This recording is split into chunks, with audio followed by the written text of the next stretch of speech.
Hello friends, welcome to my channel home style cooking with RJ.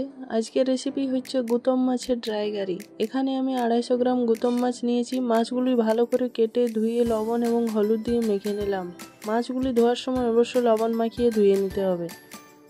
একটি কড়াইতে সরষের তেল দিয়ে মাছগুলো ভেজে নেব।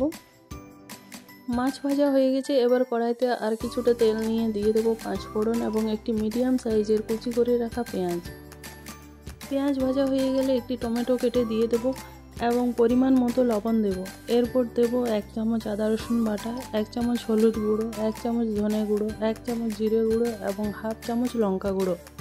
অল্প একটু জল দিয়ে মশলা ভালোভাবে মিশিয়ে কষিয়ে নেব। মশলা কষানো হয়ে গেছে। ভেজে রাখা মাছগুলো দিয়ে ভালোভাবে মশলার সাথে মিশিয়ে নেব এবং হালকা আঁচে 5 মিনিটের মতো রান্না করে নেব। মাছ রান্না করা হয়ে গেছে। এবার গরম গরম পরিবেশন করে নেব। ভিডিওটি ভালো লাগলে অবশ্যই লাইক, শেয়ার এবং সাবস্ক্রাইব করবেন।